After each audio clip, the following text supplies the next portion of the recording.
नमस्कार। आज की बात में आपका स्वागत है। सबसे पहले आप सबको ईद मुबारक। और सबसे पहले मैं आपको ईद के सेलिब्रेशन की कुछ अच्छी तस्वीरें दिखाता हूं।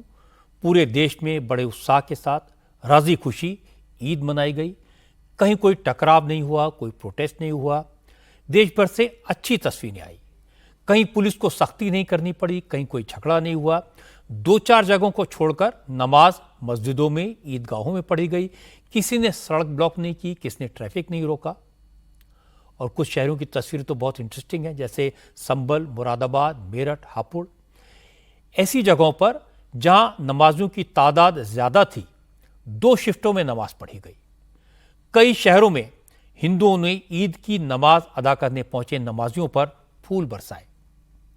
अखिलेश यादव, ममता बनर्जी, नीतीश कुमार, चंद्रबाबू नायडू जैसे तमाम नेता भी ईद की नमाज में शामिल हुए। मुस्लिम भाइयों को बधाई दी गई। सलमान खान और आमिर खान को ईद की बधाई देने हजारों लोग उनके घर पहुंचे।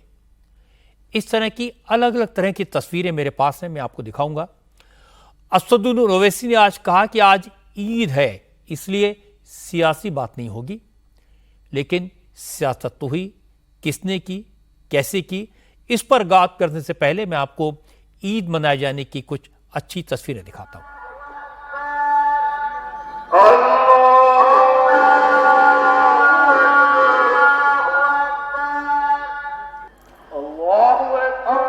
आज दिल्ली की जामा मस्जिद से लेकर लखनऊ की ईदगाह और हैदराबाद की चार मीनार से इसी तरह की तस्वीरें आई। हर जगह अजान की आवाज गूंजी और बड़े शांति से ईद की नमाज हुई।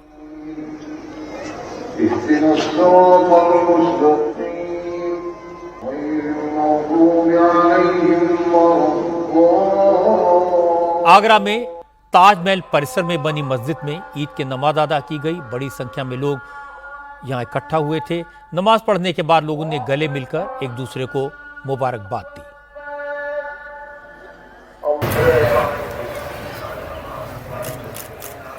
संभल में भी ईद के मौके पर भाईचारा कायम रहा। भारी संख्या में पुलिस फोर्स तैनात थी। पुलिस ने माइक पर अनाउंसमेंट करके लोगों से नमाज के लिए मस्जिद पहुंचने की अपील की। संभल की शाही जामा मस्जिद में भारी संख्या में लोग पहुंचे।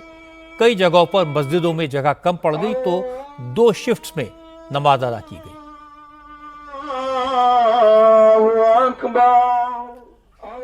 अयोध्या से भी आज अच्छी तस्वीरें आई। अयोध्या में मस्जिदों में जगह कम पड़ गई तो प्रशासन ने नमाजियों को धूप से बचाने के लिए ग्राउंड पर शामियाना लगाने का इंतजाम किया। हजारों लोगों ने मस्जिद के बाहर ग्राउंड में टेंट के नीचे बैठकर नमाज पढ़ी और फिर एक दूसरे को ईद की बधाई दी।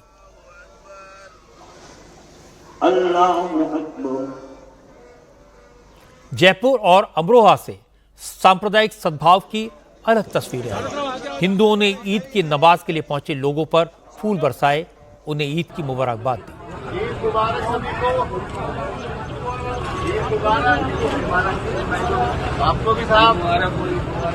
मुंबई में भी अलग अलग मस्जिदों में लोगों ने नमाज अदा की। चूंकि नमाज के लिए पहले से इंतजाम किया गया था, इसलिए ज्यादातर जगहों पर सड़कों पर नमाज पढ़ने की जरूरत नहीं पड़ी।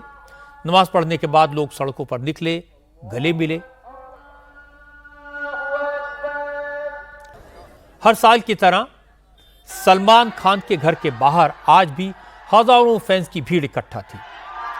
सलमान के फैंस उन्हें मुबारकबाद देने के लिए पहुंचे थे। सलमान ने भी अपने प्रशंसकों को नाराज नहीं किया। सलमान खान अपने फैंस के सामने आए, सलाम किया, हाथ जोड़कर अभिवादन किया और ईद की मुबारकबाद स्वीकार की।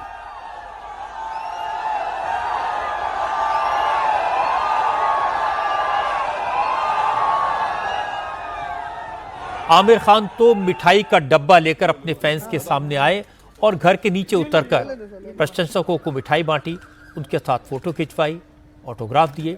इस मौके पर कुछ फैंस तो आमिर के लिए तोहफे लेकर आए थे। आमिर ने उन्हें भी ईद की मुबारकबाद दी।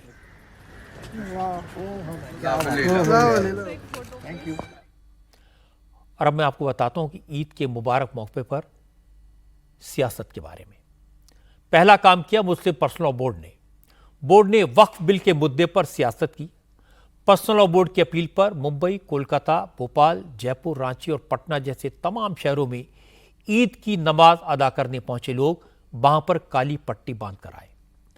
मौलानाओं ने तकरीरों में वक्फ बिल को मुसलमानों के खिलाफ बताया, इसके खिलाफ जद्दोजहद की कॉल दी।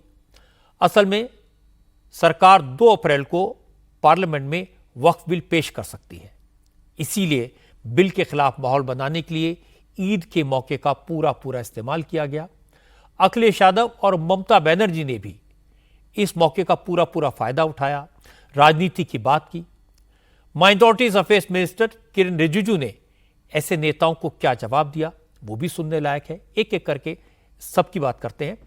हैदराबाद में all India Muslim personal law board के प्रेसिडेंट मौलाना खालिद सैफुल्लाह रहमानी ने ईद की नमाज के बाद कहा कि जो लोग आज इबादत के लिए आए हैं वो वक्फ बिल के खिलाफ आंदोलन के लिए तैयार हो जाएं, क्योंकि बीजेपी सरकार मुसलमानों की प्रॉपर्टी को छीनने की तैयारी कर रही है, इसलिए इस बिल का पुरजोर विरोध होना चाहिए। पर्सनल लॉ बोर्ड की अपील पर मुसलमानों को घर से निकलना चाहिए।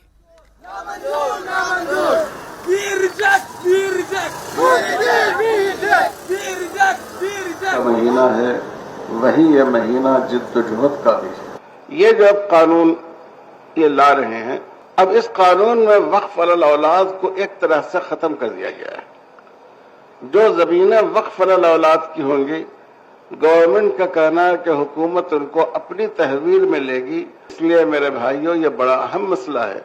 इससे हमारी मस्जिदों का तहफ़्फ़ुज़, इससे हमारे मदरसों का तहफ़्फ़ुज़, इससे हमारे कब्रिस्तानों और ईदगाहों का तहफ़्फ़ुज़, इससे जो हमारे असरी तालीमी अदारे हैं बहुत सारे, उनका तहफ़्फ़ुज़, हमारी खानकाहों का तहफ़्फ़ुज़, ये सब इनसे मुताल्लिक़ है। और अगर खुदा न खास्ता गवर्नमेंट जैसी ज़िद्दी है हमारी मौजूदा हुकूमत की, 2 बड़ी खूबी ये है कि वो अंधी भी है और बहरी भी है। न मजलूमों के हालात को देखती है और न मजलूमों की आवाज़ को सुनती है। तो अगर खुदा न खास्ता यह कानून पास हो गया तो यह बहुत ही नुकसानदेह होगा। इसलिए हम सब लोग इस कानून का को मुस्तरद करते हैं, उसका विरोध करते हैं, और हम आपसे उम्मीद रखते हैं कि जब भी all India Muslim personal law board आपको आवाज देगा, आप इंशाअल्लाह उनकी आवाज पर लब्बैक कहेंगे। ईद के मुबारक मौके पर पॉलिटिकल पार्टियों के नेताओं की 2 तरह की तस्वीरें दिखाई थी। पटना में नीतीश कुमार नमाजियों को बधाई देने पहुंचे। हैदराबाद में चंद्रबाबू नायडू ने नमाज के बाद ईदगाह पहुंचकर लोग को मुबारकबाद दी। लखनऊ में deputy chief minister Brajesh Pathak और बीजेपी के सांसद दिनेश शर्मा मुस्लिम भाइयों के साथ ईद सेलिब्रेट करने पहुंचे। दूसरी तरफ अखिलेश यादव ईदगाह में नमाजियों से मिलने गए और उन्होंने इस मौके पर कहा कि सरकार संविधान से नहीं चल रही है, वक्फ बिल के खिलाफ पूरे देश में आवाज उठ रही है, लेकिन मोदी सरकार सिर्फ सियासी मकसद से यह बिल ला रही है, इसलिए सभी सेक्युलर पार्टीज मिलकर इस बिल की मुखालफत करेंगी। वक्फ बिल जो आ रहा है, ज्यादातर देश के दल उसके खिलाफ हैं। बड़े पैमाने पर राजनीतिक दल इसकी खिलाफत करेंगे। समाजवादी पार्टी भी इस बिल के विरोध करती है। सदन में जब आएगा इसका विरोध होगा। भारतीय जनता पार्टी के जितने भी अभी तक के फैसले हुए हैं, जो संविधान बदलने के या इस तरह के जो बड़े फैसले लिए हैं, उससे जनता को लाभ नहीं पहुंचा है। अपनी राजनीति के लिए, पॉलिटिकल वोट के लिए, एंग्लो इंडियन, याद होगा आपको, एंग्लो इंडियंस के लिए आरक्षण था, उनकी सीटें थी, उनको समाप्त कर दिया गया। जीएसटी जैसा कानून लाया गया और ये बताया गया देश को कि इससे व्यापार अच्छा होगा, कारोबार अच्छा होगा, लेकिन जीएसटी के आने से भ्रष्टाचार भी बढ़ा है और जो व्यापार बढ़ना चाहिए था, हमारे व्यापारियों के सामने संकट पैदा हो गया। ममता बनर्जी तो लंदन में थी, लेकिन ईद के कार्यक्रमों में शामिल होने के लिए अपना दौरा आधा छोड़कर वापस लौट आईं। ममता ने कहा कि बीजेपी देश भर में मुसलमानों को दबाने की कोशिश कर रही है।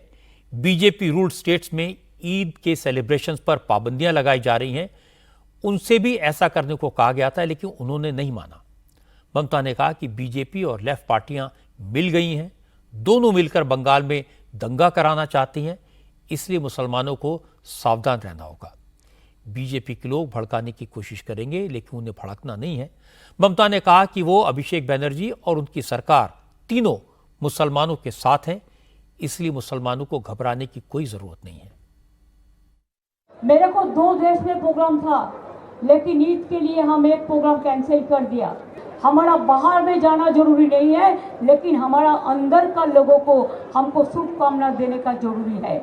बाम राम एक साथ में जाया, कलकत्ता से टिकट खरीद के जाके बोला, हमको पूछा आर यू हिंदू? हमने बोला हम गौरव के साथ I am Hindu, I am Muslim, I am Sikh, I am Isai, I am Indian. What can you do? क्या चाहते हैं लोग? डिवाइड एंड रूल चाहते हैं? हम नहीं चाहते हैं। हमारा जिंदगी आपके लिए, आप सलामत रहे तो हम सलामत रहेगा, ये आपको मालूम होना चाहिए। तो आपको मालूम होना चाहिए कि दीदी है हमारा साथ, हमारा अभिषेक है हमारा साथ, जावेद है हमारा साथ, हम लोगों का साथ पूरा सरकार है। आप ये बात मत सोचिए कि आपको कोई कुछ कर सकते हैं। कहते हैं 4 कम्युनल राइट्स हुआ, दंगा हुआ, प्रेसिडेंट रूल होना चाहिए। मैं कहा मणिपुर में क्या किया, उत्तर प्रदेश में क्या किया, बिहार में क्या किया, राजस्थान में क्या किया। ईद का दिन, खुशी का दिन में कौन क्या खाएगा उसका बारे में भी आपको रेस्ट्रिक्शन है। जो लाल पार्टी पहले बड़ा बड़ा बात करते थे सेकुलरिज्म का, आज लाल और गेरुआ एक हो गया। होने दो, होने दो, हम लोग रहेगा, हम अकेला ही रहेगा, हम अकेला ही 100 है। हम लोग लड़ते हैं जिंदगी से, हम लोग लड़ते हैं हमारा जान से। मैं हर तरह सोचती हूँ कि साल फारूक का तमन्ना, साल फारूक का तमन्ना आज हमारा दिल में है। देखते हैं जोर किसका बाजुए का दिल में है। आजकल एक और विवाद चल रहा है औरंगजेब की कब्र को लेकर।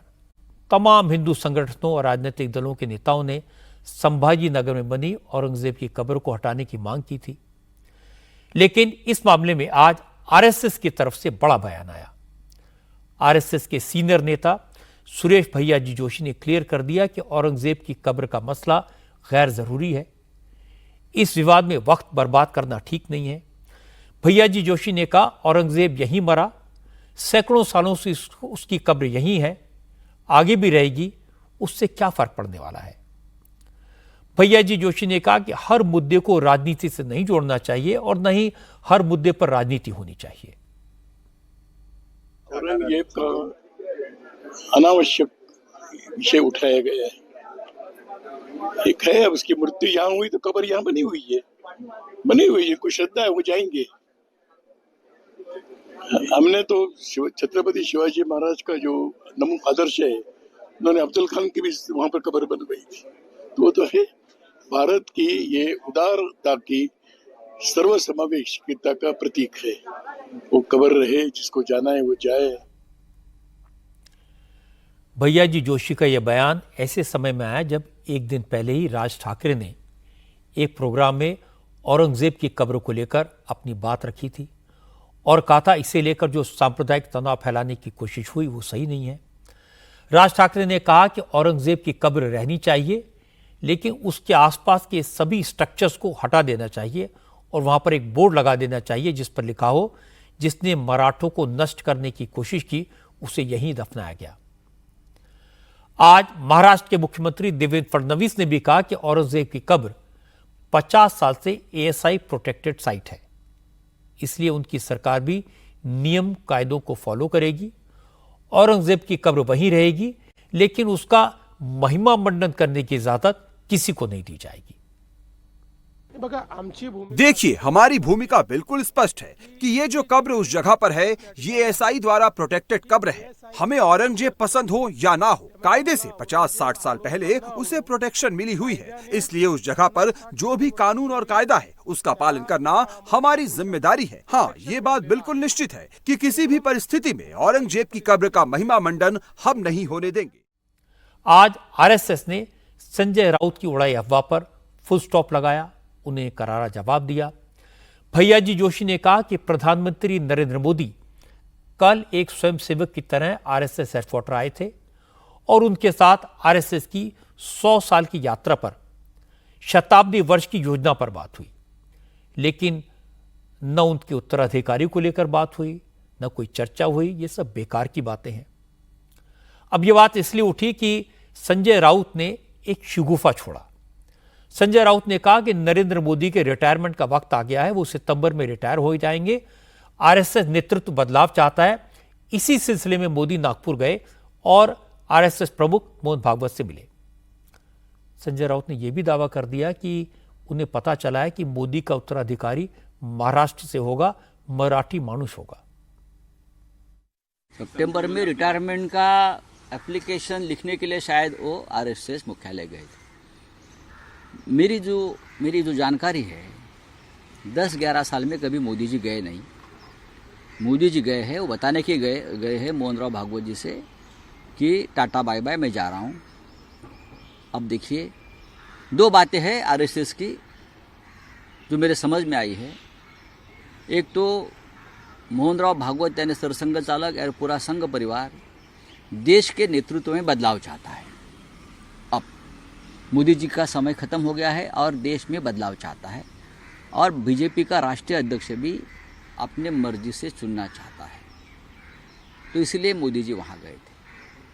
मोदी जी जा रहे हैं आणि संघाची चर्चा ही बंद दाराआड असते आणि ती बंद दाराआडची चर्चा शक्यतो बाहेर येत नाही। तरीही काही संकेत जे असतात ते संकेत स्पष्ट आहेत। संघ ठरवेल पुढला नेता, आणि तो बहुतेक महाराष्ट्रातला असेल।